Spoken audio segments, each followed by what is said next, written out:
Good morning, everyone. I hope you all had a fantastic first day at the first International Conference on Advances in Smart Computing and Applications. After a day full of exciting ideas, deep discussions, and probably a lot of caffeine, here we are, ready to kick off day 2 with renewed energy and enthusiasm. Today is going to be an equally thrilling day as we dive into the plenary sessions where some of the most respected experts in the field will be sharing their insights on transformative computing and applications. If yesterday was about introducing cutting-edge technologies, then today is about zooming in, learning from the pioneers themselves, and expanding our understanding on how smart computing is shaping the future. But before we dive into today's sessions, let's take a moment to reflect on the incredible momentum we built yesterday. From the thought-provoking keynotes to the fantastic paper presentations, Day 1 was packed with knowledge. We explored the depths of AI and machine learning, discussed the endless possibilities of IoT, and uncovered some of the latest breakthroughs in cloud computing and data science. Personally, after the sessions yesterday, I felt like my brain has been upgraded, version 2.0, and now I hope that today will be another day full of exciting moments. Now, coming to today, our focus is on the plenary sessions, a key part of any academic conference. These sessions are unique because they bring all of us together to hear from the most experienced voices in our field. Our speakers today are not just researchers and professionals, they are visionaries who have shaped the direction of smart computing, and they continue to push the boundaries of what is possible. With that, it is my great pleasure to formally open Day 2 of the conference. We have an incredible lineup of speakers for the plenary sessions, and I'm confident that today's discussions will continue to inspire, challenge, and motivate us. Let's kick things off and dive deeper into the fantastic world of transformative computing. And remember, the future may be smart, but it's our ideas and actions today that will make it truly intelligent. Thank you and enjoy the sessions. And I would like to invite Dr. Arpit Jain to welcome our first plenary speaker.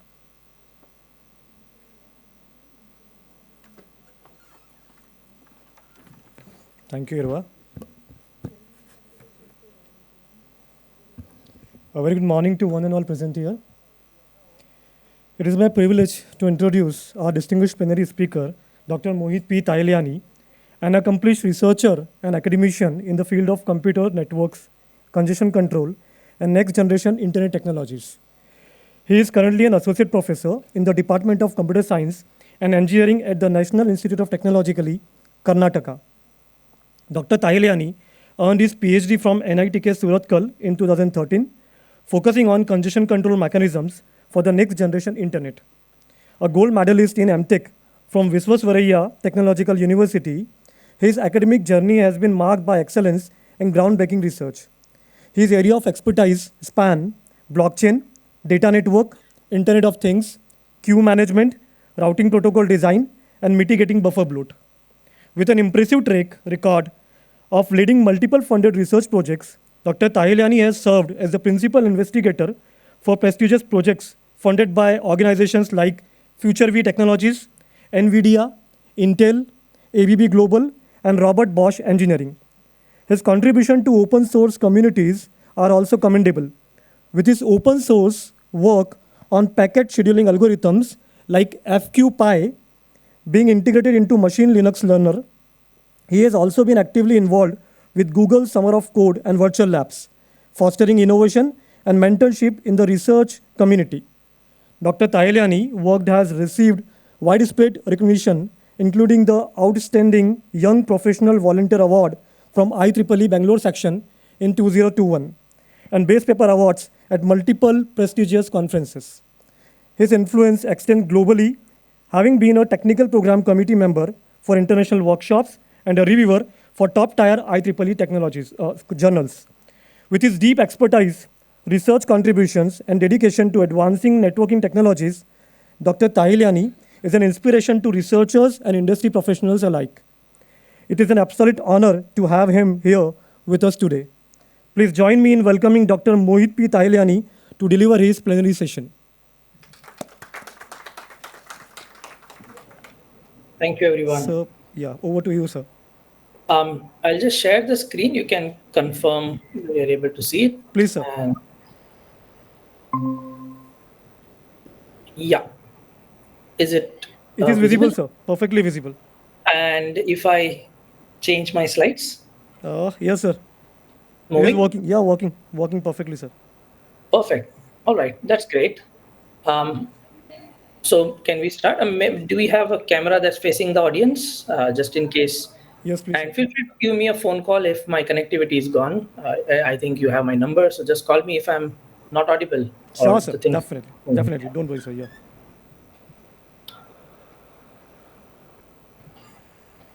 All right. So I think we can get started, right? Yes, sir. All right, perfect. Good morning, everyone. Before I get started with my presentation, I would like to take a moment to um, thank ma'am and all the organizers of this conference, and also Nirbhayji for recommending my name and giving me an opportunity to talk to all of you today. So I went through the title of this particular conference, and I decided to choose on the second part of the conference, that is the applications. So there is smart computing and there is application. There are two main aspects that I saw, and I decided to talk about applications. So the topic that I chose, when ma'am asked me to select a topic, the topic that I chose is APIs and the quest for rapid prototyping. The reason I chose this particular topic is because we have seen the power of APIs in the past few years, particularly when the COVID-19 pandemic hit. So if it was not for rapid prototyping, we probably wouldn't have been even talking on Google Meet, because we know that uh, we hadn't seen things like Google Meet, Zoom, and other applications before the pandemic. If you remember, before the pandemic, the most important application that we used to use was Skype. But ever after pandemic happened, you can see there have been tons of applications that have come out and people have been starting to use it. And it's not just the applications in terms of live video streaming, but even in any other aspect, if you see, we have a lot of applications coming out.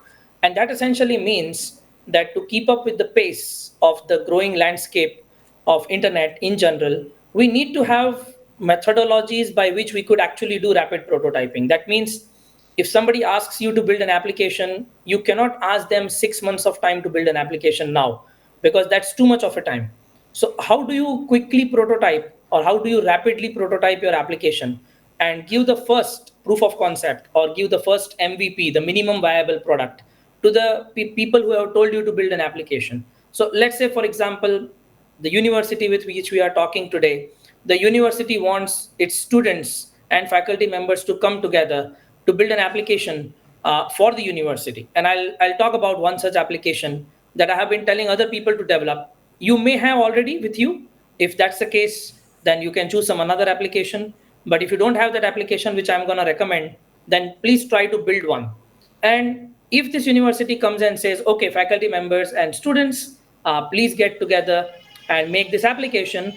So how do you build this particular application quickly? That is the most important thing. Okay. And I'm going to use APIs to demonstrate the usage of how do you build applications pretty quickly, and how do you give it to the other party within no time.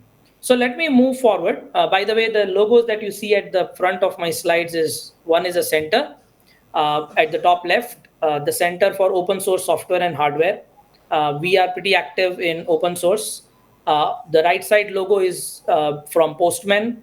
And of course, I'm a member of IEEE Mangalore subsection. So these are some of the logos. Okay, so just give me 1 minute. There's some noise coming in. I'll close the door.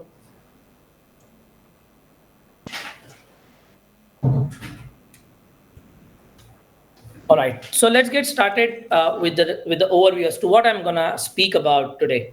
So the first thing, I hope my slides have changed. I can see the audience, so you can just give me a thumbs up in case everything is fine, so that I understand. Right, great, thank you. So first of all, I'll be talking about the APIs. I mean, what are APIs? And I'll take as realistic examples as possible. What are APIs? I'll also tell you what are different types of APIs. And then how do you collaboratively work? So, for example, in this call, you know, we have several different people who might have come from different places. And now you will go back to your place of work after this conference. You all may not be only from Ahmedabad. Now, let's say I am here in Mangalore and you are in Ahmedabad. And how do we collaboratively work on the same application? So I'm not traveling to Ahmedabad, you are not traveling to Mangalore, but we still need to work together. So, how do we collaboratively work on developing APIs or developing applications? Then I'll talk about a few tools. Postman is one of them. I'll also mention another three as we go forward. And then I'll tell you what are the APIs supported by Postman. And then I would also leave you with something interesting to do after this conference, because each time, whenever I give a talk, I don't prefer to just speak and go away. I always try to give something at the end of the talk which people can do after listening to the talk so that they remain connected with the subject and they get something tangible out of it. So I'll talk about one small program that we have started here at NITK, which is called the Classroom Program. And this program is in collaboration with Postman.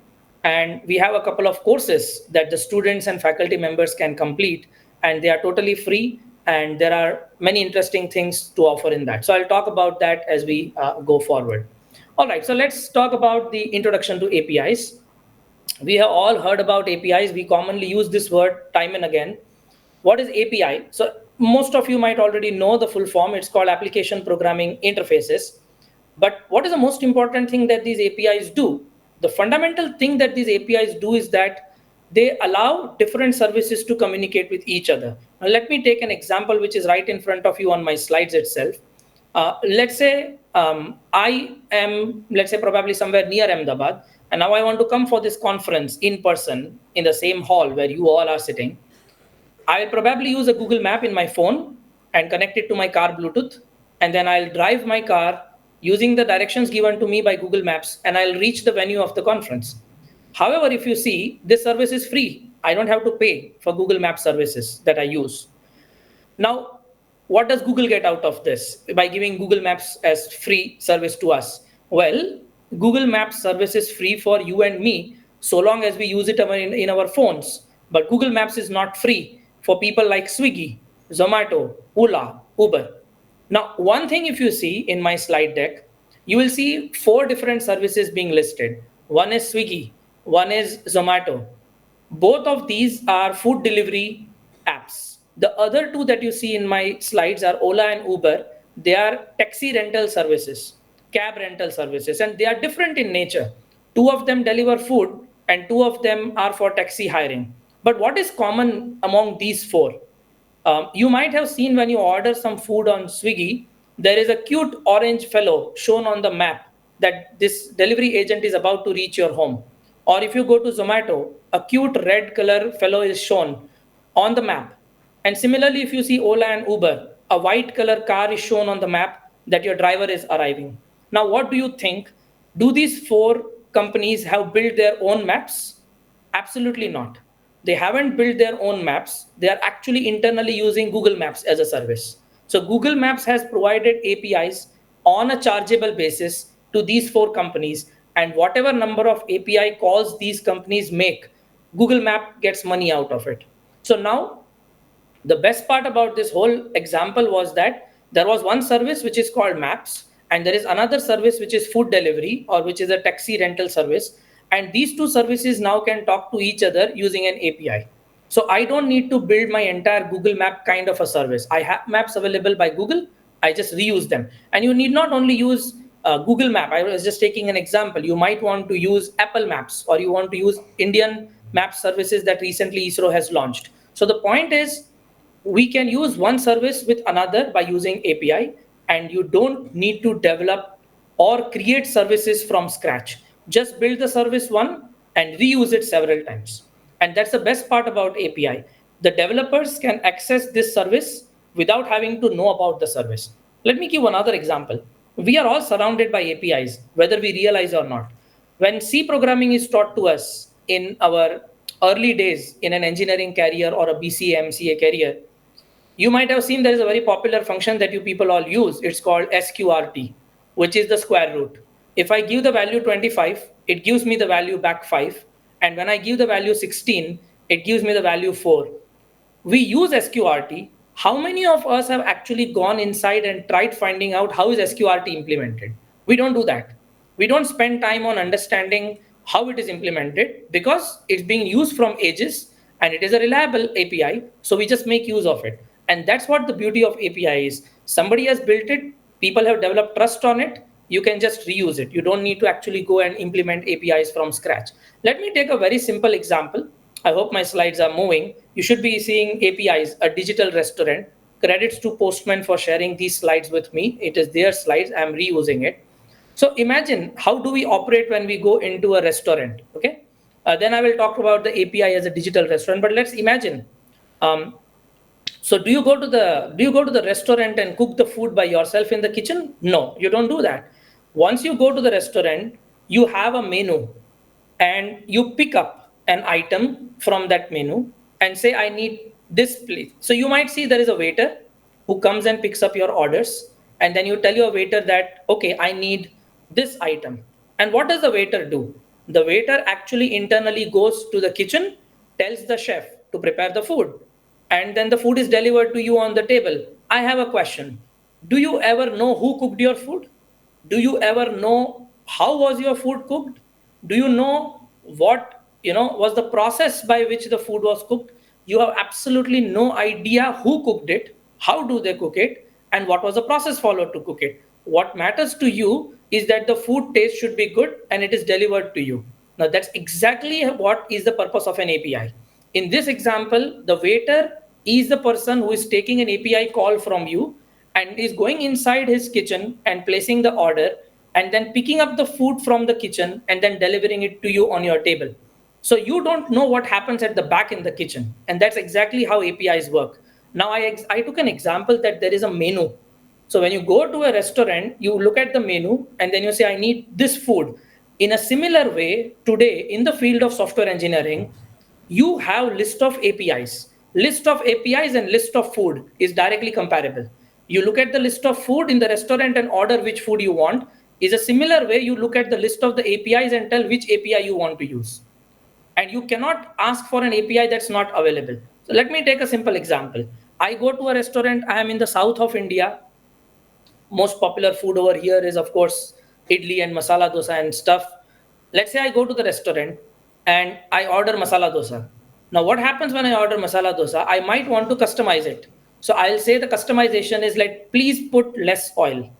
And they would agree. They would say, okay, sure, we will not put a lot of oil in your masala dosa that you ordered.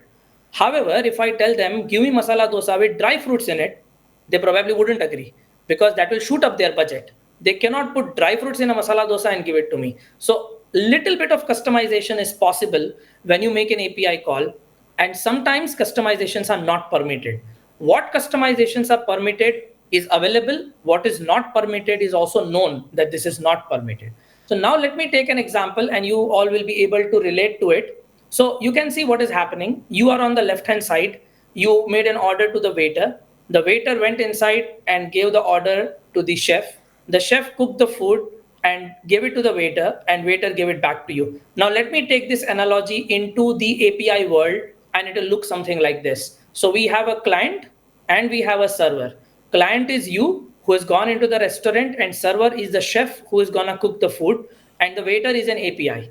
So it can be sometimes called as an API gateway. So now the client makes an API call. The API call is forwarded to the server.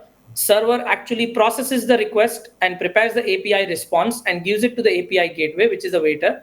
And then the API gateway gives it back to you. Now, this is a very simple example of how APIs work today. The most important aspect is that you don't need to know what server is doing and how the server is processing it. API is available, make a call. Okay, I'll take a moment here to explain to you one very beautiful analogy. You might have noticed that when you go to the restaurant and you order food, before that the waiter would come and serve you water. Or maybe you will go and say that, okay, I need water. I need you all to think for a minute. Do you think that the waiter goes to the chef to get the water for you? Or the waiter knows where the water is and just gets the water directly for you? So if you imagine how it works in the real world, waiter wouldn't go and tell the chef, give water. The waiter knows where the water is available. Now, this is a functionality which technically we call it as an API cache. An API cache is a cache which can be served by the API gateway itself. You don't need to go to the server. Or, for example, you might also know that in some restaurants, the chef who cooks the food is in a different zone, and the one who prepares juices for you is in a different zone. So juice center is different and the food counter is different. But you make one API call that I need two masala dosas and I need two pineapple juices. The API gateway knows where to forward those requests. One of the requests will go to the chef to cook the food. Another request will go to the counter to prepare the juices. So now this is a beauty. And now when you ask for water, the request doesn't go to any server. The API gateway itself gives you the water. The waiter himself would give you the water. So this is called API cache, and API cache enhances the performance because the request doesn't have to go to the server. It is a fast response and you get the water immediately. There's nothing to cook in the water. There is nothing to mix in the water, right? It's just there, pick up the bottle and serve. So now that we have understood the fundamentals of API, let's try to take a bit of a technical example. This was a more non-technical restaurant example. Now, I am not live, unfortunately, but I would ask this question if I was live. What is that icon which is your favorite at the top? It's an Instagram icon, right? All of you use Instagram. Now, I'll tell you one very interesting case study. You should hear this. Android team has recently launched out a statistics as to how people use camera in an Android phone, a smartphone. And what they tell surprisingly is that even though people have the camera icon on their phone, they don't open the camera icon directly. They usually go to WhatsApp, Instagram, or some other third party application. And from there, they trigger the camera app. So that means let's say you are all in this conference, and let's say the organizer is taking photo, and assume that the organizer has created a WhatsApp group for all the conference people. Now, what the organizer does, the organizer actually enters into the WhatsApp group and goes and clicks the camera icon and then clicks the photo and then presses send, and you all get the photograph. What Android team is telling, 67% of the users, which is almost 2/3 of the users, they use camera icon from another app. They don't directly trigger the camera icon and take a photo because it's lengthy. You open camera, you take a photo, then you go to gallery, then you open that photo, then click on the share button, then go to web.whatsapp or WhatsApp, and then share it. It's a lengthy process. Instead of that, people want to go directly into Instagram, open the camera app, click the photo and send it. Now let's take an example how that would work. And for the first time, I will teach you how many different APIs are involved in this example. It's not just one kind of API. Beautifully, this example covers at least 2 to 3 different APIs. So let's take a look at how these APIs work. So you have this app in your phone, which is called Instagram. And now you are willing to take a photo and share it with a group of people in your Instagram account. So first of all, when you click on Instagram and click on the camera app, a hardware API is triggered. The reason I say this is a hardware API is because your camera is a hardware and you are triggering in hardware by clicking a camera icon app. But remember, you're not clicking on the camera icon on your phone. You're clicking on the camera icon, which is inside Instagram. So you click on this particular camera and then this camera gives you the feed. It says, okay, for example, right now I am seeing all the people in the hall. So now this camera is giving me a live feed. I can see that the chairs are probably red or orange color. Maybe I don't know how it is rendering to me, but the chairs on which you are sitting is red or orange color. There are lights at the top of the roof. There is a door at the right side of my camera that I see. It's giving me the feed. I can see some people wearing white shirt, some of them having sky blue shirt.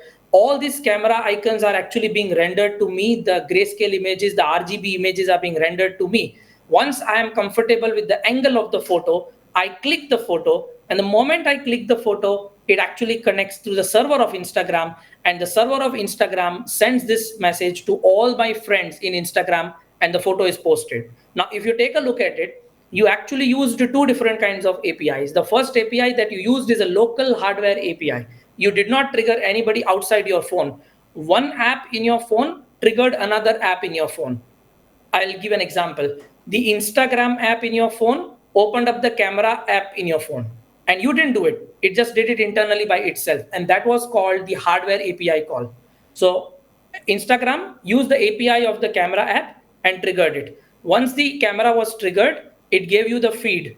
You clicked on the photo and said send. It went to the web server of Instagram, and then from that web server it was posted to all. The process of you sending the photo onwards to the web server is called a web API. And again, from the server to all your friends, you can see those three people that I have shown in my slides, like the blue, red, and green shirt people. They are your friends. They get the update that okay, you have posted a photo on your Instagram. Again, that's a web API. So I'll also talk about different categories of web APIs as we go forward. Let me go to the next slide and tell you that today, literally, we have API for everything. You all might be very familiar with the right hand side: Spotify, the music app, Twitter, Facebook, Google.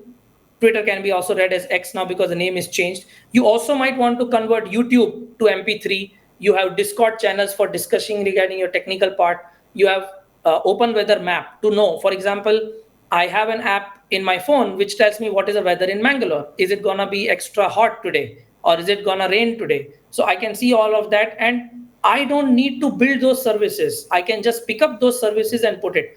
I want you to focus on one very tiny icon in my slide on the left hand side. Let me see how many of you notice it. There are, on my left hand side, four tiny little blocks. If you see, and I have written API on one of them, they are actually called Lego blocks. Because what I wanted to show you by this slide, what is there in front of you, is that today, if you go and work in a company as a software developer, you are not expected to write the code from scratch. Let me ask you one thing. Login and password functionality has been there from more than 40 years. Almost all websites have login and password. Do you think when you will become an engineer today in a company, the company will go and say, implement username password functionality? No. They will say, go and pick up an API that has username password functionality, and let's just integrate it into our software. So more than writing the code, it's very important today that you learn how to integrate different pieces that are available and put them together. And that's why we say APIs have turned software development into a Lego block. You most likely don't have to build services today. You should know how to pick up one service and gel it with another service and put them together to make your software. And that helps you to do rapid prototyping. If somebody comes and says, Mohit, can you please build an app quickly, dirty, not the final app, but just for me to see the functionality, I would use APIs like this. I would put them together quickly, show it to my client and say, okay, I have put a dirty little app. Can you see whether it helps you to learn the functionality? And if it does, then I'll go make it final. The final app will take a lot of time to build because you need to take care of the bugs, you need to take care of everything. But the rapid prototyping that you do, you don't need to be serious about it. You can just pick up APIs, see to it that you integrate it properly, make it run. This is also known as a minimum viable product in a startup company. It's called an MVP. So if startup companies go for asking funding from investors, the investors will say, can you show me an MVP so that I can invest in your company? To build an MVP, you don't have too much time. Investor will lose interest if you say, I will come back after 6 months. So you need to quickly do something within a month or two, and APIs can help you to build this rapid prototype so that you don't waste too much of time. Now, a little bit technical. So I'll go a little bit off technical. I'll come back in technical to keep your interest up and working with us. Now, there are many API styles, and I have taken a very nice analogy. So please be with me and see what I'm saying. There are four very popular architectural styles. One is called REST API, which is very popular in the world. Second one is called SOAP API. Third one is called GraphQL, which is by Facebook. And the next one is gRPC, which is developed by Google. Now, let's take an analogy. How do REST APIs work? Analogy says, go to a restaurant, look at the menu items, and place an order. So that means you have the list of APIs, take a look at the list of APIs, and place an order. You can customize within your limits, okay? You can say that I need a masala dosa which has less oil.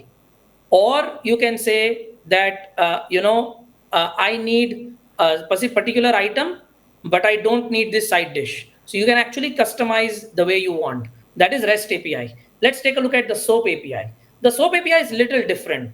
You go to a restaurant and the restaurant waiter gives you a form and says, we have these items, these ingredients, just tick mark whichever you want. So you say, okay, okay, you are giving me idli vada. Okay, give me 3 pieces of idli.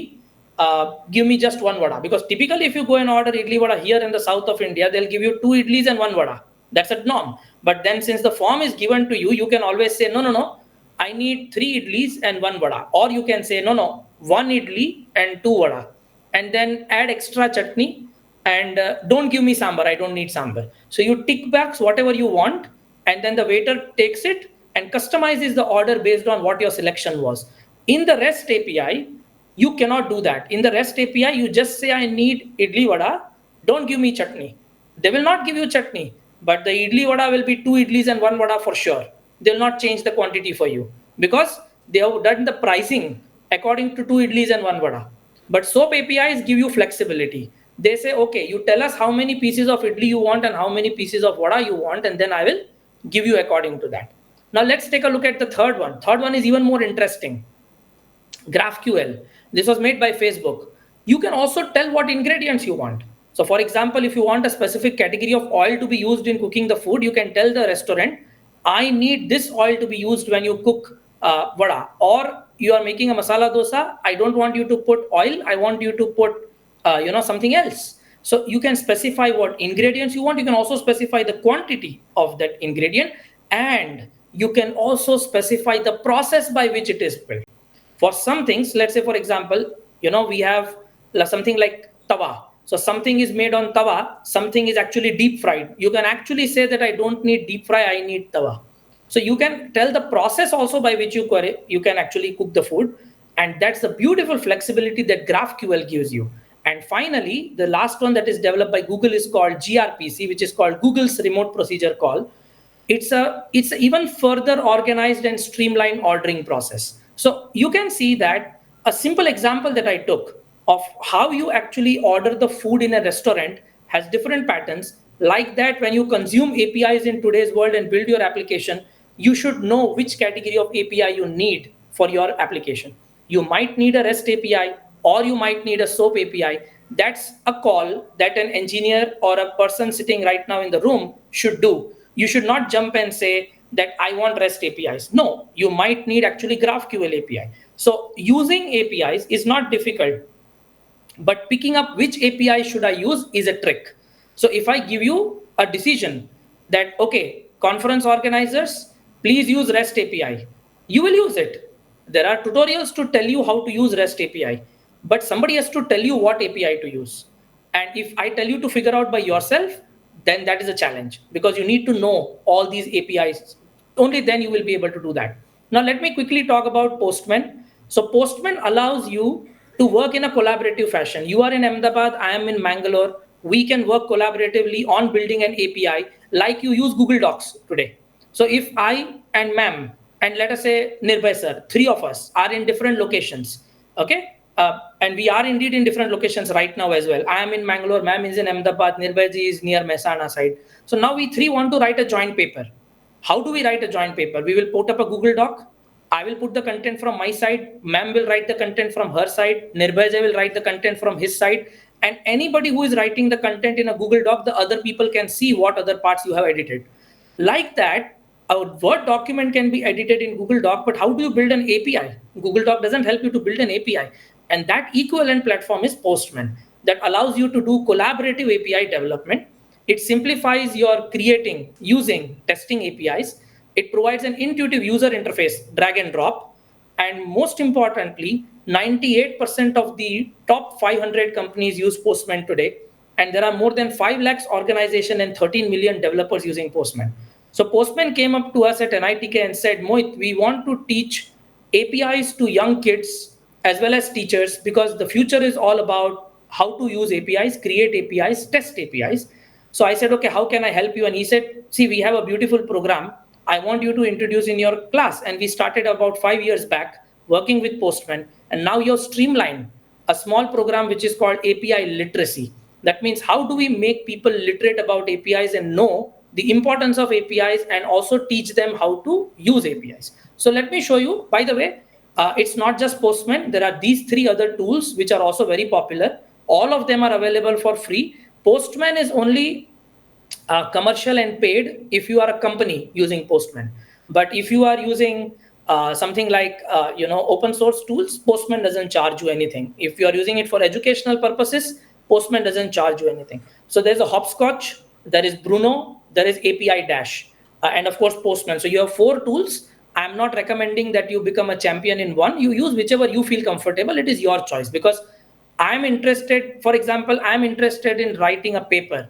Whether I write it using Microsoft Word or I use it in LaTeX or I do it in Google Doc, it doesn't matter. At the end of the day, the content of the paper is important, not how I wrote the paper. So you can learn API. It doesn't matter which tool you use. So I have just listed around four tools. Now I have a simple example to show you how people used to work with APIs earlier. And after these 4 or 5 tools have come, how do people use API? So if you take a look at this, on the left-hand side, people earlier used to use command line arguments to use APIs or build APIs. Look at the right-hand side one. It looks so neat and clean and a beautiful looking user interface so that you don't do errors. And this is a reason we should use tools like Postman, Hopscotch, API Dash, or Bruno, because they minimize human error while we are working with the tools. Otherwise, if you work with command line tools, you might actually end up doing an error. Okay, now let's take a very interesting approach. I want to take a very funny example and explain to you what is a request and response. Okay, I have a question. When you go and order, I'm pretty sure I'm taking an example of masala dosa, which might not gel well with people in Gujarat, but then masala dosa is available in Gujarat, and I am from Gujarat as well. I know it's available, and in fact, many varieties of masala dosa are available. I saw for the first time there was pizza masala dosa. Even in south of India, we don't have pizza masala dosa. So we have fantastic options that in Gujarat we have. Now I have a point. Imagine you go to a restaurant and you give order for masala dosa. You get masala dosa, but you don't get chutney and sambar. You will be shocked. What happened? And you will ask the waiter, what did you do? I ordered masala dosa, but you didn't give chutney and sambar. And the waiter would come and say, sir, you didn't tell us that you want chutney and sambar. You just said masala dosa. Now, that's how precise you have to be when you're working with a computer. You can't make an assumption that the computer knows that chutney and sambar comes default with masala dosa. So it's very important for us to understand that when you're making a request in an API world, you need to be very clear in your request. You cannot make assumptions that when I make order for masala dosa or idli vada, chutney and sambar comes along with it. No, that's how we human beings operate in real world, but that's not how a computer would operate. So when you send a request from the client to the server, and you can see I have put a server and the API gateway in a same orange color box, but the server is different. You can see these three boxes on top of each other, stacked on top of each other, are the server, that is a chef. The API is your waiter, and the waiter and the chef are in the same restaurant. That's why I have put them in an orange color box, because they are in the same entity. They belong to the same restaurant. One of them cooks the food, one of them takes an order. So if you're doing request response, you need to be aware that there are three important pieces when you form a request. And I am going into a bit technical right now. So take a look at it, what I say.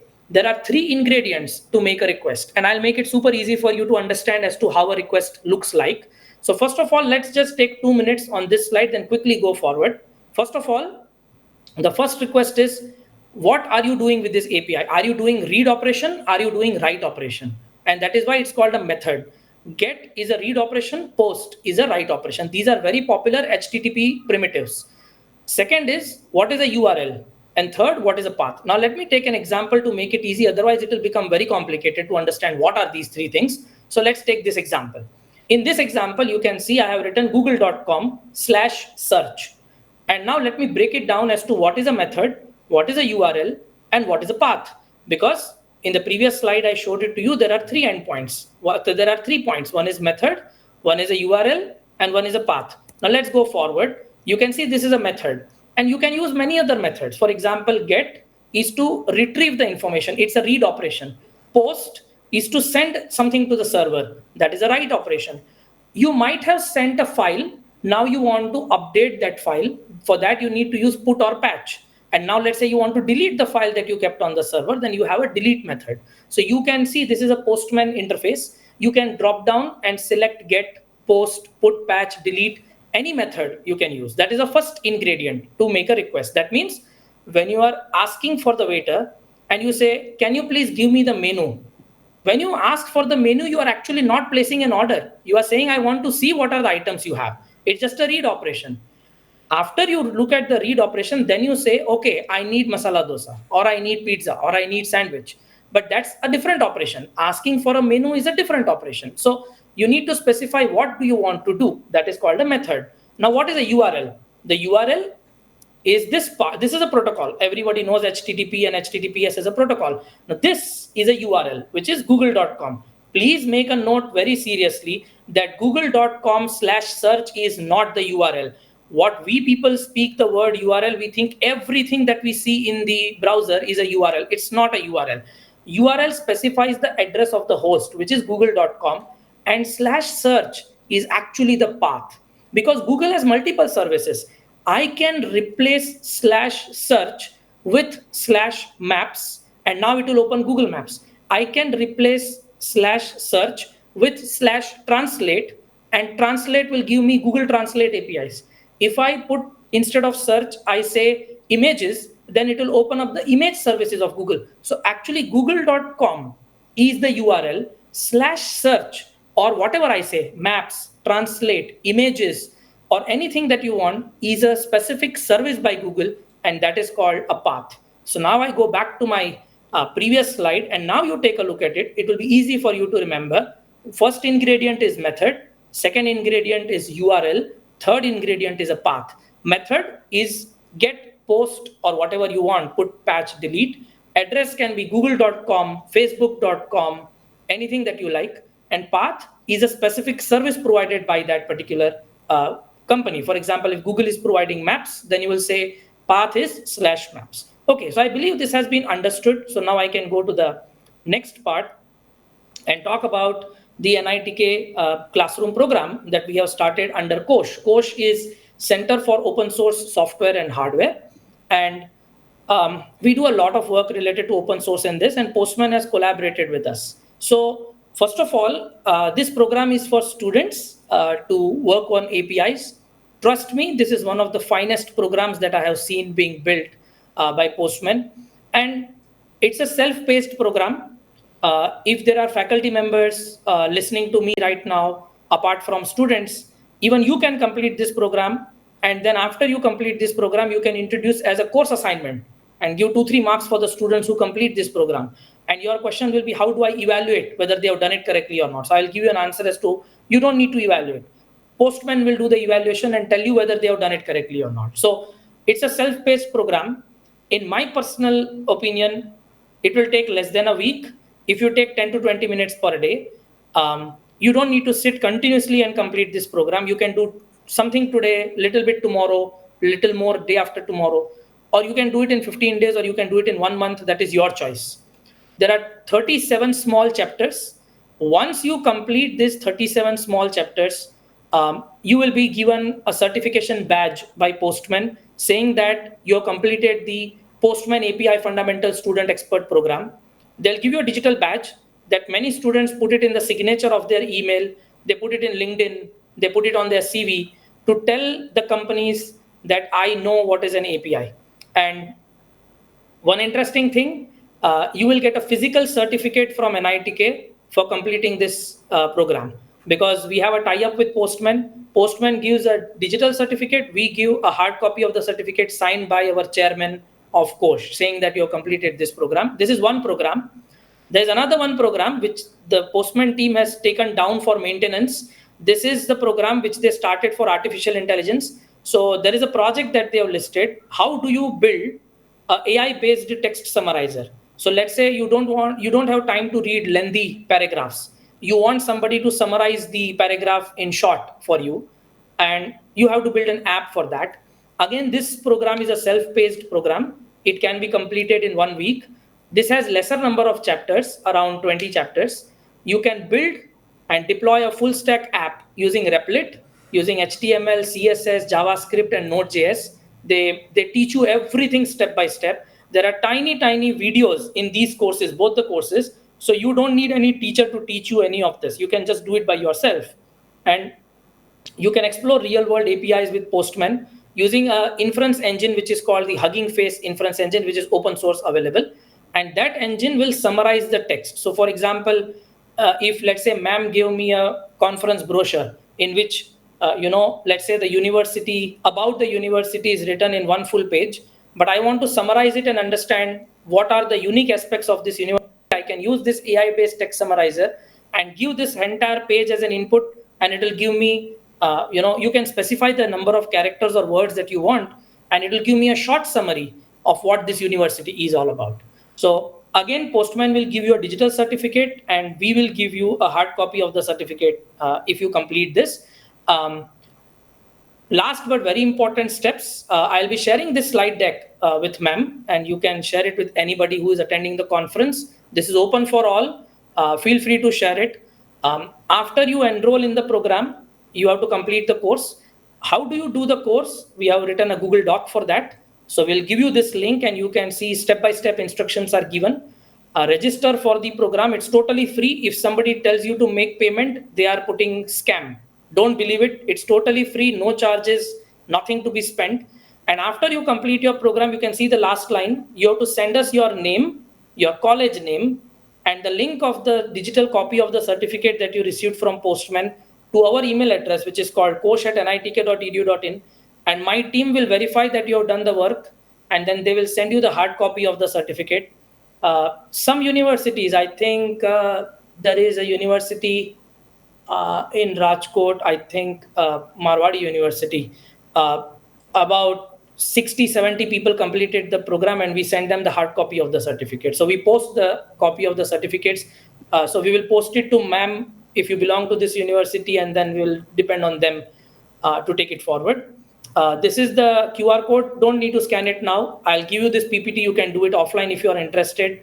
We also have a Telegram group in case you get stuck while doing the program and you don't know how to go forward. You can actually use this Telegram group, and there are 800 people in this group, mostly students, who help each other to complete this program if anybody gets stuck. And that's it from my side for today. I had about an hour, and 11 o'clock, I think we have another session starting. So I'll leave last 4-5 minutes for questions for anyone to ask. And I hope that the time that you spent with me, about an hour, I was able to deliver something to you that you have to take back home, and something that adds value to your time that you have spent. And thanks once again so much for giving me an opportunity to talk to all of you. Over to the organizers. I'm happy to take if there are any questions. Audience, if you have any questions, then please.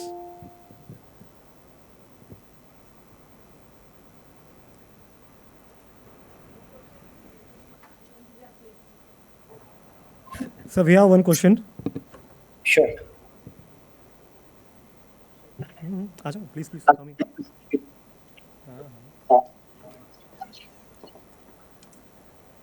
Hello. Am I audible? Hello. Yes, I can hear you. Good morning, sir. Morning. I have questions regarding the rapid prototyping. Yeah. Because of as I am also enrolled with the so many development tool, and Correct. as earlier sessions you told like that during the pandemic the coding pattern has been totally changed, and I believe you do that. After the pandemic, the developer field has been changed, and they are believing into the no code as well as the less code development. No code, yeah. Low code, no code. And I'm also experienced with the Bubble framework for developing the web applications, and Adalo framework for the mobile app development. So my question is that by using that two frameworks, there is no any single line of the code I have to write for developing any applications or any software or any website. Correct.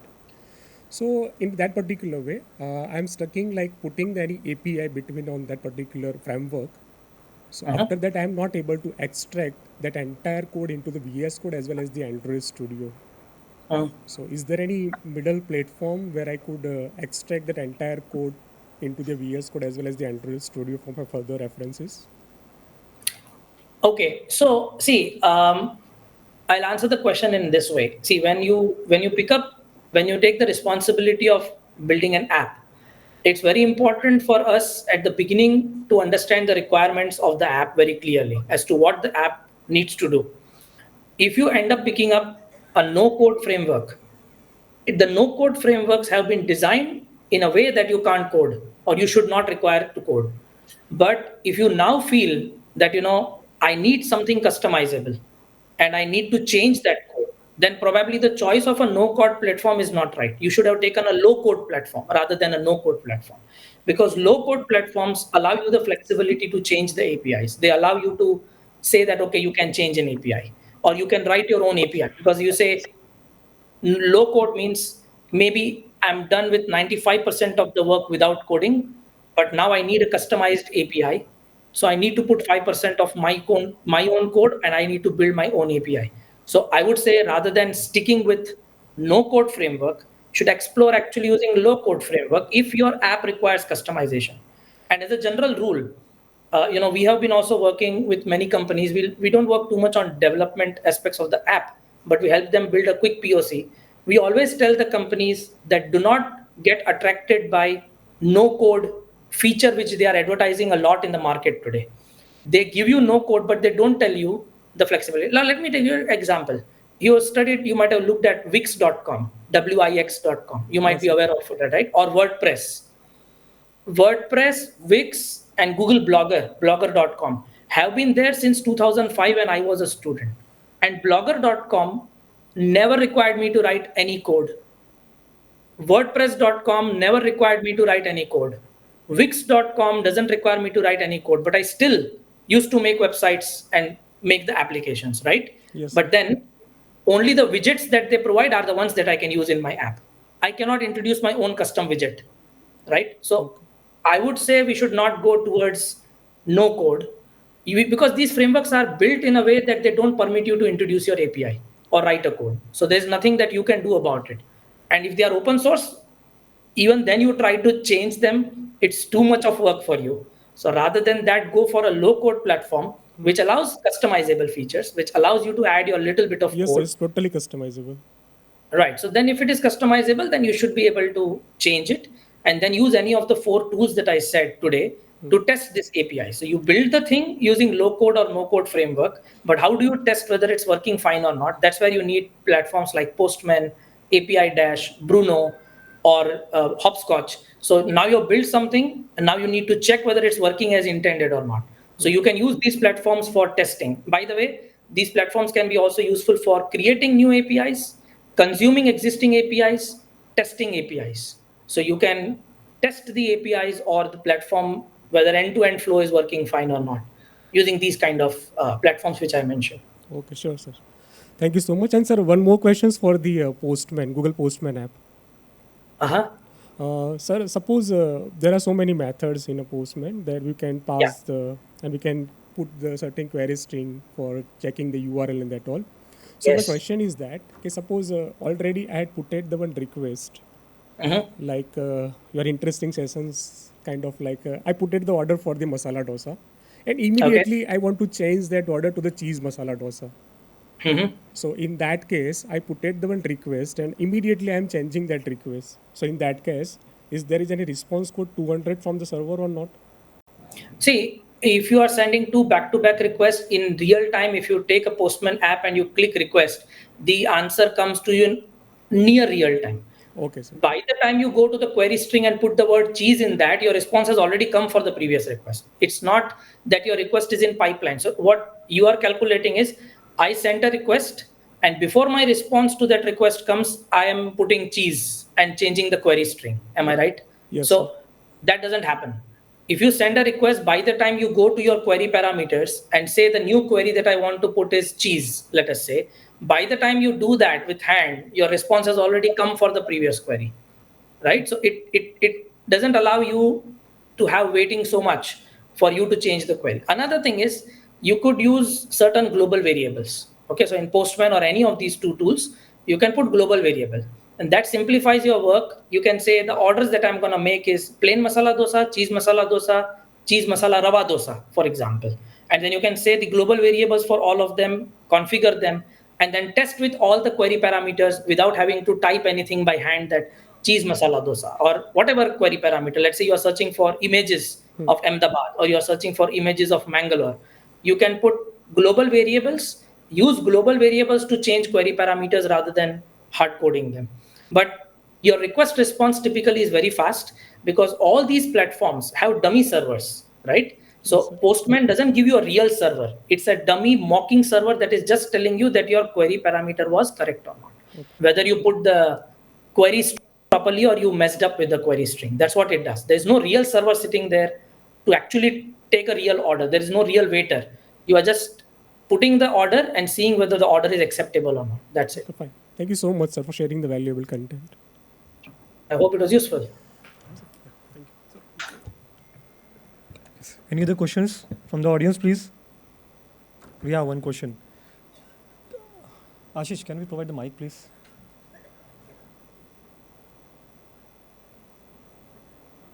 Sir, we have another question from the audience. Sure.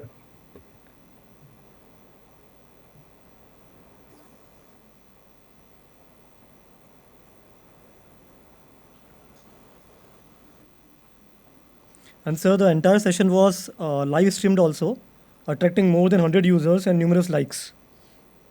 Okay. Thanks for that. I wasn't aware about it. 1,000? Sir, just I just I received the information that it was not about 100. It is in total 1,000, more than 1,000. 1.1K. That's great. Fantastic.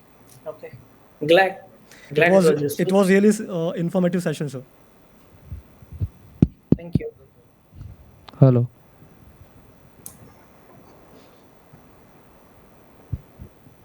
Yes, sir. The question to go. Hello. Hello. Namaste, sir. My name is Tejas Kumar, and I would like to know that is there any platform that provides you that if any specific industry is there, and I would like to use any ready-made APIs.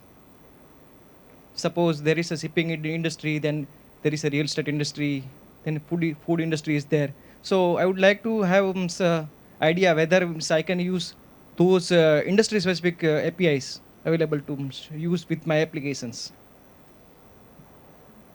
Dr.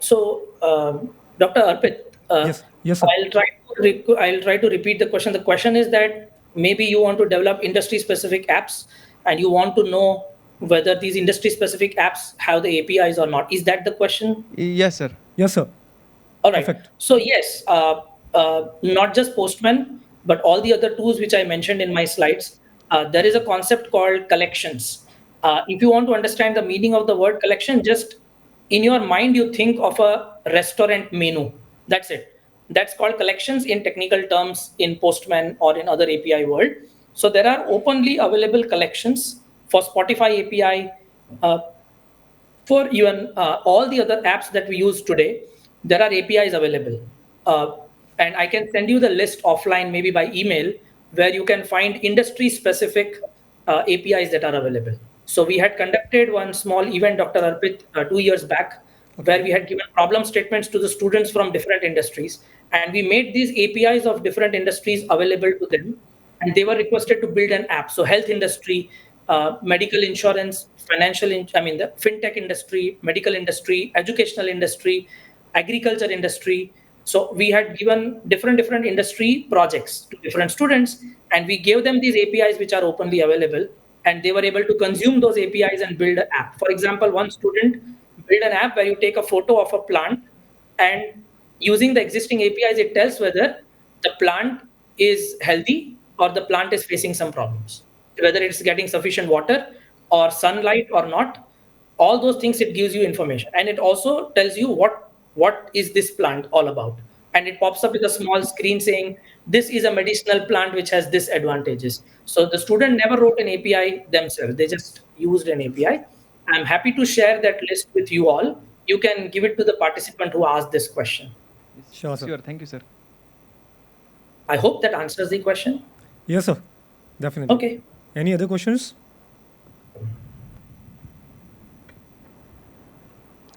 My email ID is up. If anybody feels like putting, I'm just afraid that I'm taking time of the next speaker.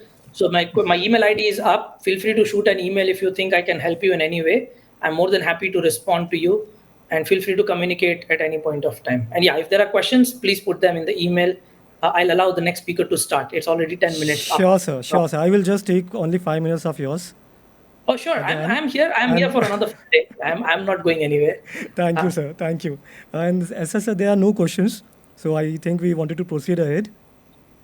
And Sure. on behalf of the organizing committee, everyone present here, and GLS University, I extend my sincere gratitude to Dr. Mohit Tahiliani for his engaging and insightful session on APIs and the quest for rapid prototyping. Dr. Tahiliani's expertise and real-world perspectives have provided us with valuable takeaways. We deeply appreciate his time, effort, and knowledge sharing with us today. Once again, thank you, sir, for an exceptional session. It was really informative. We Thank look you so forward to much. learning from you, your work, to have more opportunities to engage with you in future. Thank you, Thank sir. you. Thank you for inviting me. Thank you, sir. Have a good day. Yeah. Bye-bye. Bye-bye, sir. Thank you. Now, for the next series of session, I would like to call my colleague, Dr. Krupa Mehta, on the stage, please.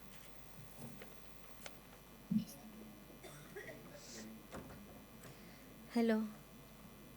A very happy morning to everyone. I, Dr. Krupa Mehta, on behalf of FCIT, FET, GLS University, very warmly welcomes Professor O.P. Vyasa for plenary session of ICASCA-2025. It is my honor and privilege to introduce our esteemed guest, Professor O.P. Vyasa, a distinguished academician and a true researcher in the field of computer science with an illustrious academic journey. Professor Vyas holds both his MTech and PhD from the prestigious IIT Kharagpur, with his doctoral research conducted in collaboration with the Technical University of Kaiserslautern, Germany. He is also a DAAD Fellow, Germany, and a AOTS Fellow, Japan, reflecting his global academic exposure. Currently serving as a Dean and Professor as IIIT Allahabad and a visiting professor at the University of Paderborn, Germany, Professor Vyas has held several key positions such as Dean R&D, Dean Academics at IIITs in Allahabad and Naya Raipur, where he significantly contributed to shape academic and research frameworks. With more than 150 research publications, 3 books, and multiple projects under his name, Professor Vyasa's research spans across data mining, cybersecurity, machine learning, business intelligence, and semantic web analytics. His collaboration extend across various global informatics and global universities in Germany, Italy, Norway, France, and Japan. Notably, he coordinates the Indo-Norway ICT projects, addressing cyber-physical security in smart city infrastructure.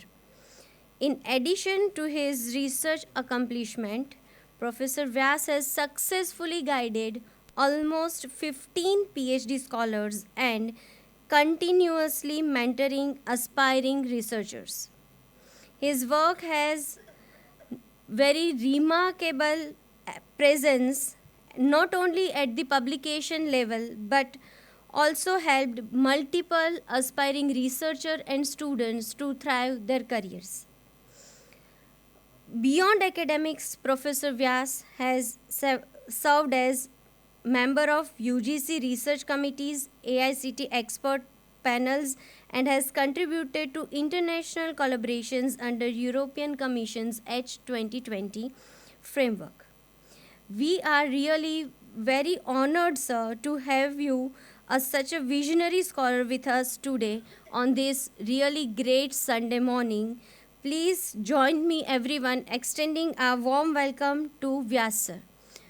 Over to you, sir. We all are eagerly waiting to hear from you, sir. Thank you. Thank you so much for very generous introduction.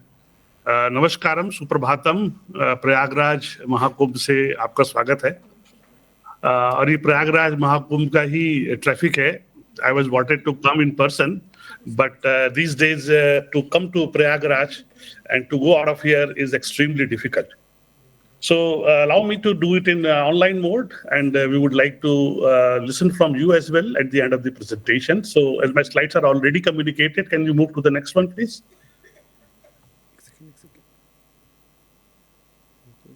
Okay, so this is already told to you. So I think they say some cut, maybe the ratio is not proper. Still, I think something, it's not a slide view board, it seems. I think still it is some cut, so some ratio is not proper. Maybe I can start with, and you can see if it is possible to correct it.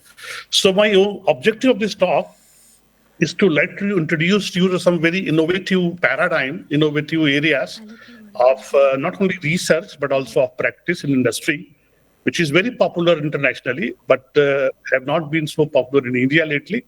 So the area called business informatics, in which IIIT Allahabad has started the first BTech program in the country, named BTech in Business Informatics, where we have combined the business management with information technology advances, and a completely new area has emerged.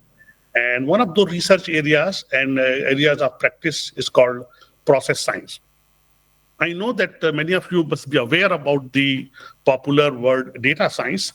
So today I will take you to a journey to the introduction of process science and what are the advances that we are doing it as a research group in IIIT Allahabad. And you are also welcome to join the research effort if you are finding it interesting.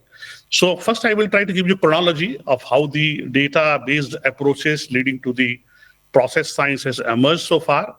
Then I will talk about the combining the data science and techniques with the process science approaches, and then briefly to the data analytics approach, and then we will come to how the process science work, basically the building blocks of process science. And in IIIT Allahabad, we teach this subject into 2 semesters. So one semester we talk about the business process modeling, and the next one is more on the process mining and analytics. And we have combined with some of the international players in this field, and we can also brief you in the next slides. So after that, we will also try to tell you what are the possible algorithms, techniques, tools available, and then how do we process to the data available with us. So can you go to the next slide, please? I think you're still struggling with the size. So no problem, but I can just give you a very quick chronology of how the things have started for us in terms of process science evolution. As you can see, I have chronological development right from the 1960s. So I have divided the whole table into 5 columns. So every first evolutionary step or technological advances is in the first column, data collection. Then what was a typical business query which could be answered in that. And then third is enabling technologies. And the fourth is the leading product vendors through which the technology was popularized. And last is a philosophical question where we try to give the characteristics to the whole era of the technology advances. So data collection was the first one, 1960s, which was the very primitive days of computer science automations. And we could only answer very simple business query like what was my total revenue in the last 5 years, which is now can be answered by a calculator. We don't require even a computer. So next one was importantly a milestone for all the computer science researchers, and that's called database management system, or in more layman's word, we can say data access in the 1980s. And this provided a typical business query to be answered like, if I ask what were air conditioners unit cells in Uttar Pradesh last March. So my database management system can promptly and immediately answer you. And this was possible because the technologies were relational databases, SQL, structured query language, and ODBC, open database connectivity. And the leaders in the market were Oracle, Sybase, Informix, IBM. But typically characteristic was retrospective. Retrospective because this technology can give you the information about the past. And we continued the journey with the next era in 1990s called data warehousing and decision support, which very promptly added one more query or one more dimension to the earlier query. And it says that what were AC unit cells in Uttar Pradesh state last March drilled down to Prayagraj. So as we know, Uttar Pradesh is in a state with multiple cities. And this is the typical visualization scenario you can imagine as a map of Uttar Pradesh on your screen. And you are able to click every city and get the details zoomed on your screen. So this was possible through 1990s technology, having support of online analytical processing and multi-dimensional databases, which made the data warehouse as a established technology, and leaders were already Pilot, ComShare, Cognos. So next was more exciting. Next, the fourth line in the fourth row, which says data mining, which emerged in 2000s. And it has typical query now posing to you, which could be answered is, what is likely to happen to Prayagraj AC unit cells next month? And also it tells you why. That means why he's predicting something or forecasting something. What is the basis of that? And this was very exciting for the whole businesses, because now they're able to know not only about the past, but also about what is likely to happen in the future.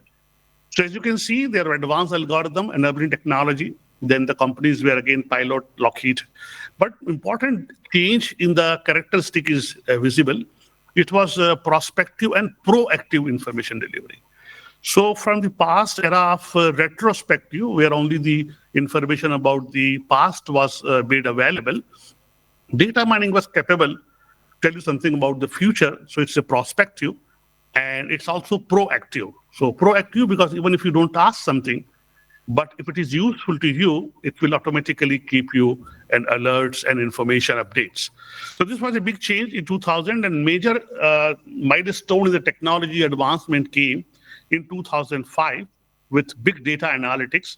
And typical the company, like we all know, popular Netflix, they first made a very effective use of big data analytics with 100 million users of Netflix. And they have multiple number of videos and web series available. And they constructed a recommender system very effectively.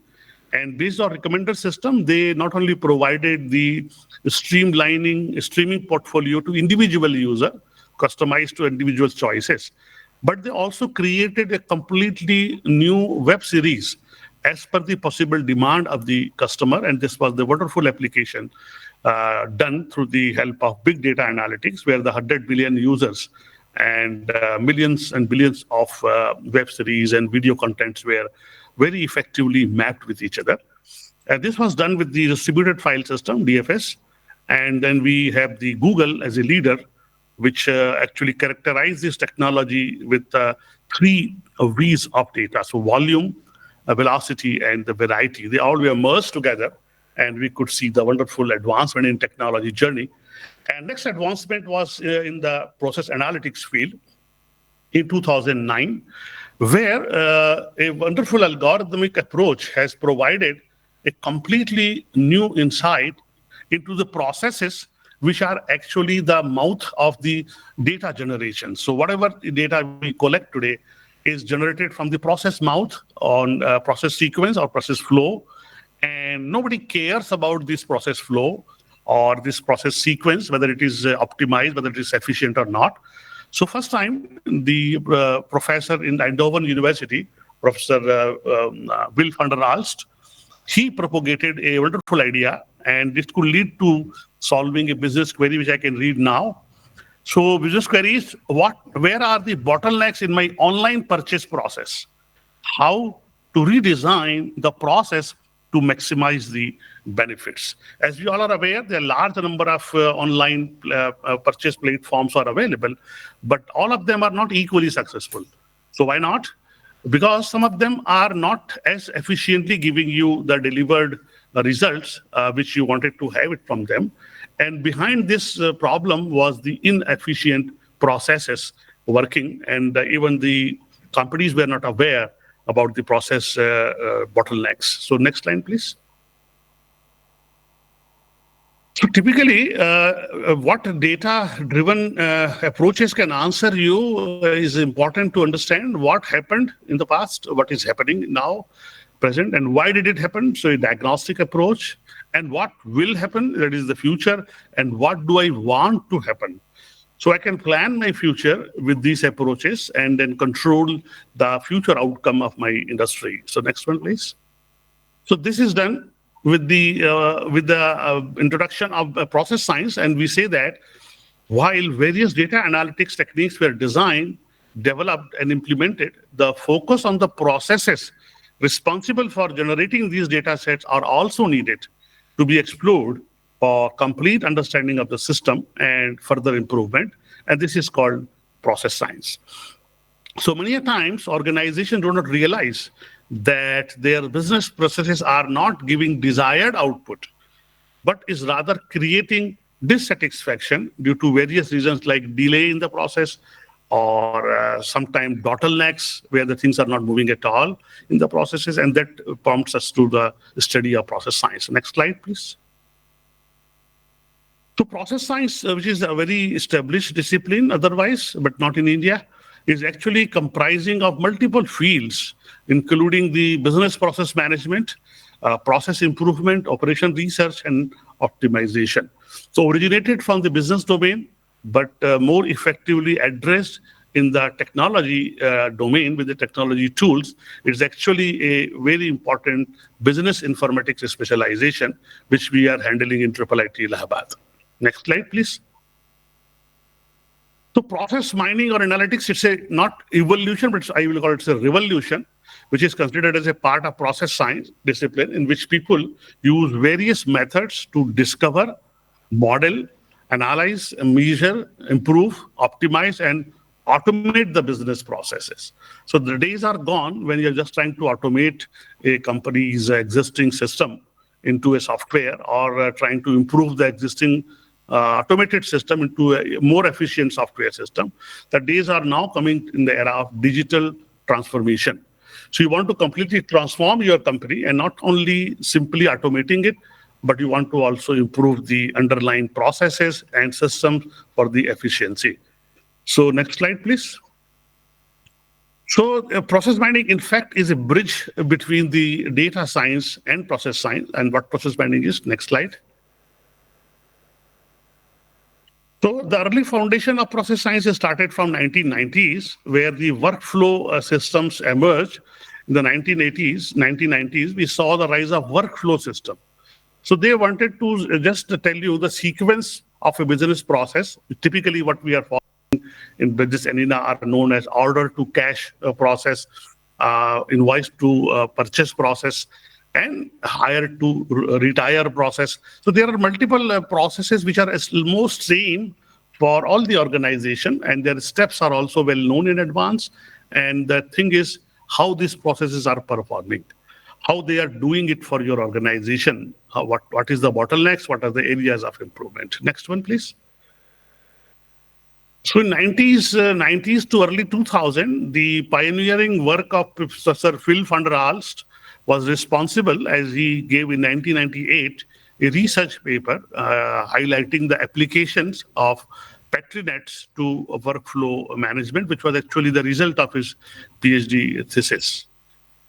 Next one, please. So major growth was in the area of 2000, where the first algorithm of process mining called process discovery algorithm, which is named as alpha algorithm, which was converted into some prominent industry tools. So first tool was ProM, which was developed by the Eindhoven University of Technology in Netherlands. It became central to the process mining research, allowing researchers and practitioners to experiment with various algorithms like DISCO, Solanis, and PM4Pi. And they made the technique available worldwide, and just a revolution in the people's mind, where people for the first time have given a thought to the business processes or organizational processes for the further improvement. Next one, please. So you can see the chronology of development. You will find the 2000s became the most defining era, defining decade, where the role of rise of commercial tools was witnessed by us, because Professor Will van der Aalt's research was very well received by the industry, and they were trying to develop a completely professionally working software tool which can bring you the benefits of the research And this was done by the German unicorn called Celanus, which is now one of the most successful company in the Europe, and not only Europe, but it also has spread across the globe, and also is with strong presence in USA, and also they have opened in India. So Celanus and Disco was from the Fluxicon, with the UiPath process mining emerged, offering user-friendly and scalable tools tailored for enterprises. So earlier one, the Pro-M was more for the researchers, and PM4Pi also was researcher for Python programmers. But this particular tool was very, very user-friendly with the beautiful dashboards and providing a possibility to improve upon the business processes to have a drastic improvement in their productivity. So next one, please. So you can see the typical timeline. It started somewhere around 1997 and to now 2024. I have given you complete chronology of process mining itself.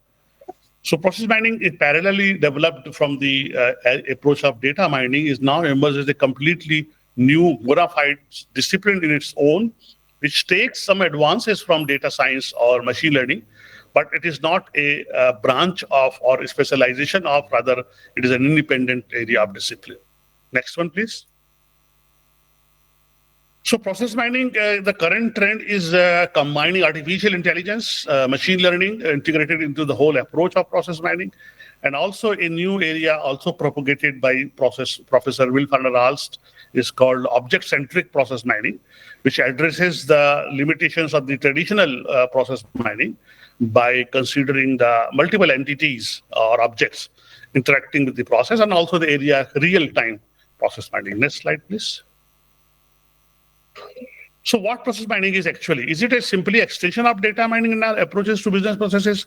No, not at all.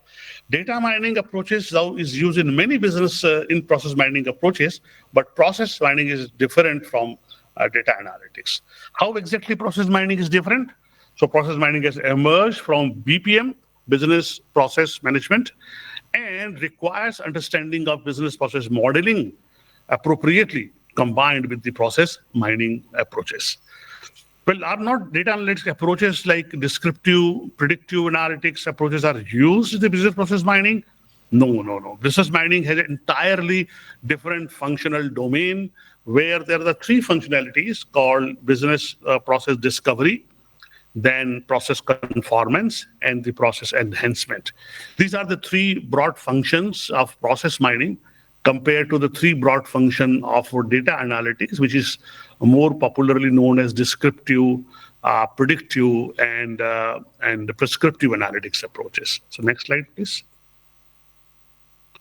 So its introduction is given to here. It has a data-driven approach to discover, monitor, and improve the real processes by extracting knowledge from the event logs. Next one, please. So we have just given a small comparison that how the process mining and data mining can be compared. Next one, please. So also it is a logical way. Most of the top business school in the world, they take the process mining advancement rooted from the business process management. So also a comparison is shown here. Next one, please.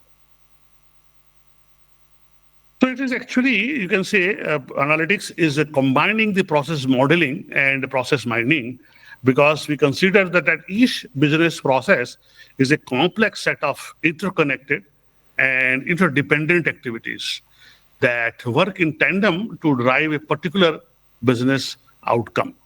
To ensure these processes are working as intended, businesses need a way to easily define, analyze, adjust, and oversee each workflow. I can tell you most in the picture form. The next slides, please. So as you can see, it's rooted. So next slide will tell you how the things are done. Can you go to the next slide, please? So this is a very smart way to understand the whole development in process mining. It is something before machine learning and after machine learning.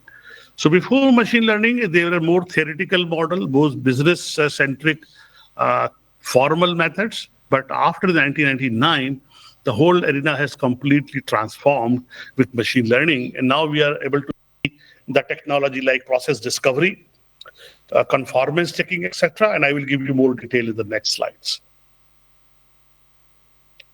So process modeling, which is the first step of the whole discipline of process mining or process science. So it is actually it could be understood as to analyze the existing process, a representation. So when we can see in the next slides. So as you can see, typically some pictures here. So the process models are shown in the workflow, where the workflow can be sequential, it can be parallel, it can be having a loops or a control decision points, so as to represent the real life business possibilities. Next one, please. So there are three basic notational standards worldwide which are accepted and treated as a part of the process mining. So first one is called BPMN, which is Business Process Modeling Notation. The consensus of worldwide business process mining community to accept this notation to represent a particular business process in the form of sequence of events. This is more for the visualization purposes. And next is event-driven process chain, EPCs, and after that is event logs, which is the basis of the PetriNet analysis. So these are all worldwide researching efforts, major researching effort. There are almost more than 20 different notations, out of which the three got acceptance and consensus to be part of various techniques, tools, and operations. So I can just give you from example in the next slide. So you can imagine that everything happening around you is actually a process. If you can see the sequence of operations, you can see the student enrollment itself is one of the simplest example of a process. So you start with something to enroll, you complete the pre-enrollment, you go to the next step, set up the online access, next accept the offer and terms and condition, then you plan the enrollment, then you enroll yourself, and then you register for the classes. So everything is actually part of a process done sequentially. Next one.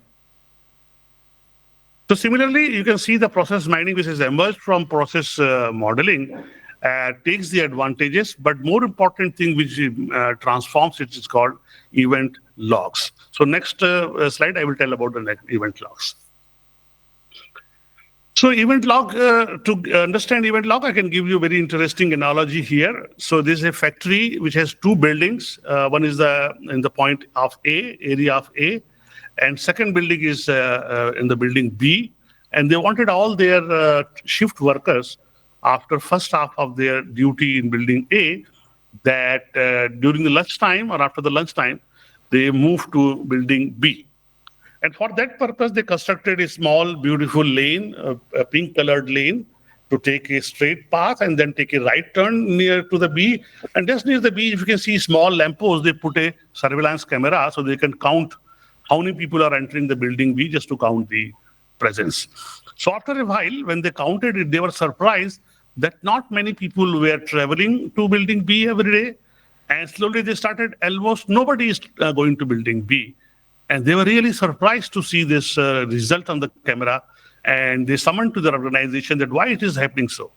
People said, no, it is not true. Everybody is going to building B every day in time. You say, how it happened? Our camera cannot capture it. So next slide. And then you can see what happened. So they constructed a path which was a little complex to follow, and people found out a shortcut. And especially Indians are so good at that. So if they found out a shortcut, and after a while, the shortcut became the regular path. And it was in such a way that your camera was not able to capture it. So the ground reality of the processes are actually the same story like this.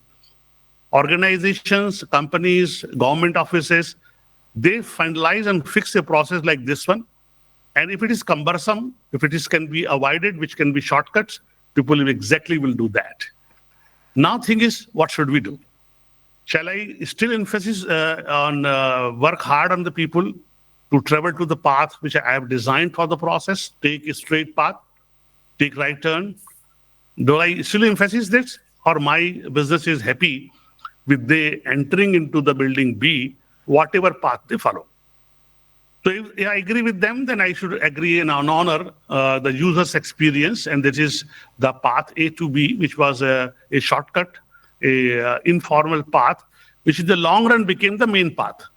So then the company should accept that this is process in the field is actually this shortcut. And they should accept this as their regular process if it is not hurting the business objectives. So this is the footprints of these people are typically converted the ideas into the process domain, and we call this digital footprints. So digital footprints in case of any business process, for example, online purchase process. So if whatever steps you follow after logging into the portal, after you go to the menu, you select the items, you put into the cart and you go for the purchase, you go for payment gateway authentication, and the things are purchased and delivered to you. All these steps are actually similar way like a process steps, and each of these transactions are being stored on your system, your servers, and they are considered as digital footprints. And in our technical term, we call it event logs. So next slide, please. So event logs are the digital footprints of the processes, and this actually is the basis of digital transformation, which is in turn a driver for the analytics and intelligent techniques of business concern. Next slide, please. So process execution data, which we can see is generated from a process model, is shown here for a very simple example of business process, which I have shown on the screen. So if you can see the first column of process model, it is consisting of 5 different sequential steps to make it oversimplified. So first step is booking request received. Second is check the booking request. Third, booking request checked. Fourth is conduct the booking, and fifth one is booking finished. This simple process was executed, and I had given you simply the snapshot of process execution 1, process execution 2, and so on. Just see the first part of process execution, especially the date and time.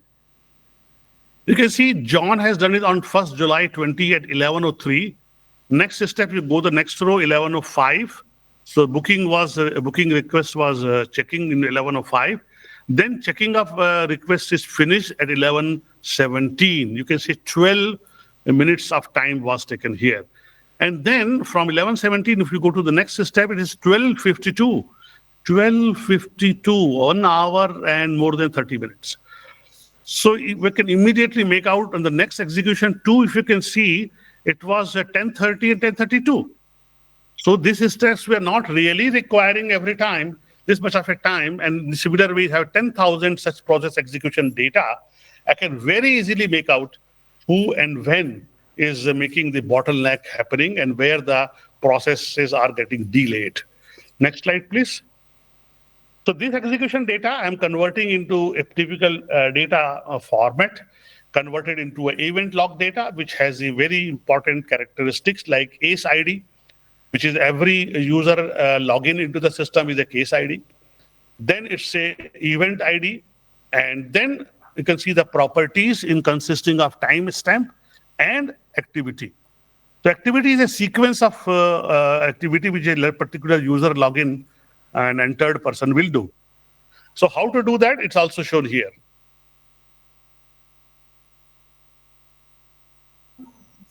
So now the thing is, these event data becomes the reason and foundation for all the process mining techniques.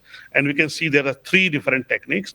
One is play in, where the event log is converted into a process model. Second is play out, where existing process models are run to collect the event logs. And third is replay. Next slide, please. So this is event logs, which actually are helping you to discover the actual business processes working in your organization. Because most difficult thing is in the organizational levels to know what processes are actually being followed. It is the same story like people finding a shortcut and companies are not even aware of that. So the main technical domain and more technical exploration was done in finding out those algorithms which can convert the existing event log data into the process model, which was functional, which was being exercised. So this is one of the area of process discovery. So next one, please. So the three main steps. First one, I already called you process discovery. Second step, important function is process conformance, and third is process enhancement. Next slide, please. So you can see in the pictorial form in input processing output levels. So if you give me input data of an event log, my discovery algorithm will provide you the model which is existing in your organization, which we are not aware of. So in that way, I'm discovering the process for you, for your own organization. Next slide, please. So discovery, I have to define it here. What exactly it does is it uses facts to automatically generate a better model in less time. It provides various views on the same reality at different abstraction levels. So next slide, please. So this is typically the goals of process discovery. So my goals is already bulleted here. What really happened in reality? Why did it happen? What are most frequent behavior in my process? And it is likely to happen in future. What is likely to happen in future? Next one, please. So this process discovery also defined mathematically, and I'd say that let L be the event log, and a process discovery algorithm is a function that maps L onto a process model such that the model is representative for the behavior seen in the event log. And given an event log, a process discovery algorithm is a function that maps the log onto a process model, typically a Petri net. So this gives you a theoretical research foundation. Next one, please. Further, next. So now this is a group of process discovery algorithm which were developed in due course of time, and I'll give you the chronology of them.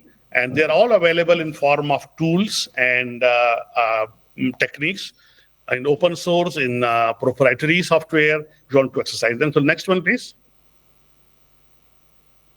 The evolution of process discovery algorithm, which started from 1990s. I can go next one, please. So the 2000 were the area where the first pioneer alpha algorithm was discovered by Professor Will van der Aalst, which did the first job, but not the best job, because it has some limitation that there are some loops and noises in the data and loops in the processes. This particular algorithm was not able to capture that. Next one. So we got improvement by the same research group in 2007 called Alpha++, which has improved the handling of short loops and enhanced concurrency detection. Next one. Further improvement came in the name of heuristic miner in 2010, which has a drastic jump in the productivity, and it was also able to help the practical applicability of process discovery models, and the techniques are helping you to handle the process loops and incomplete noise, incomplete data as well. Next one. The Jira era continued, and the flexibility gave birth to some more interesting algorithms of process mining or process discovery, fuzzy miner, genetic miner. Next one, please. And most successful so far is called inductive miner. It was discovered in 2013, and it is part of many of the research tools. So the author of this research work was in form of a research PhD thesis, Sander Leemans, who is now our collaborator and a very good friend of us.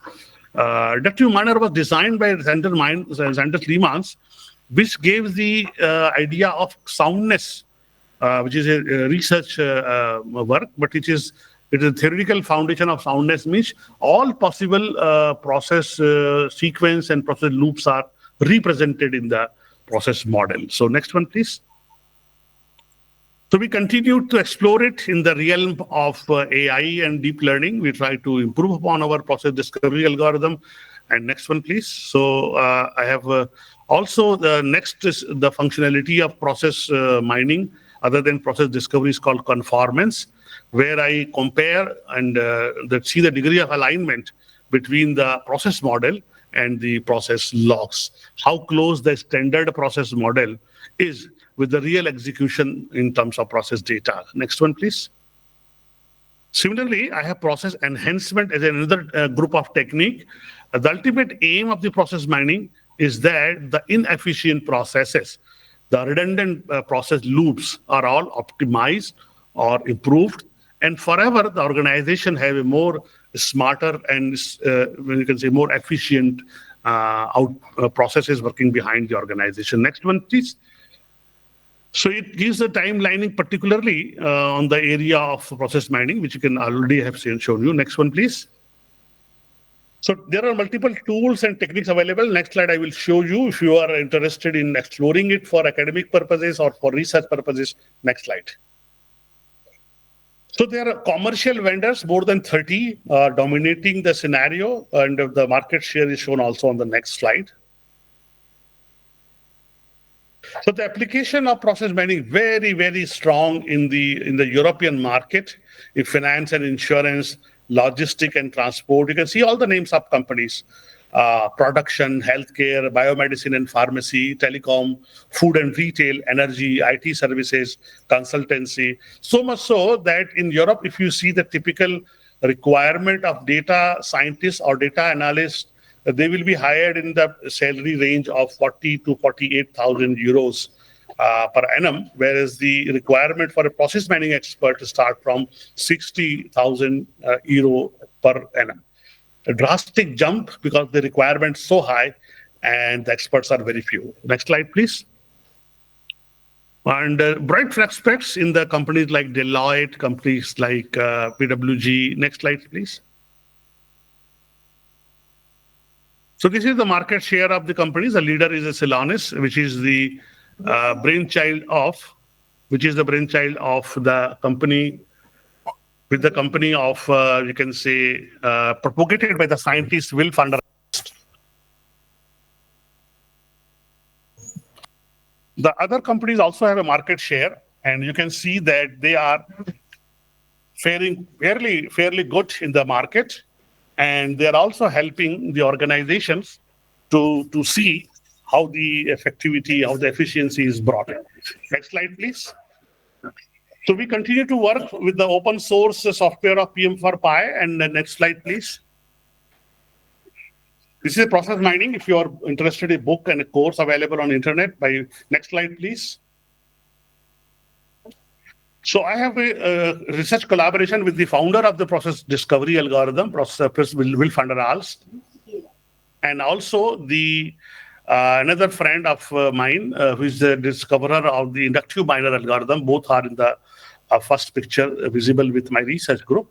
And we have started jointly guiding research students, master students, and also interacting with each other in a yearly basis. Almost we meet each other once in a year. Next one, please. So anybody interested more to do research, we are open in IIIT Allahabad with a joint and collaborative PhD. Somebody do PhD with any of us as a supervisor and can do the research stay in the area of process mining. Okay, so this is all I have. Next slide is only to show you what exactly are the references for the presentation I have used, and after that is something of you can say thanking you for the patience listening. So it's over to you now.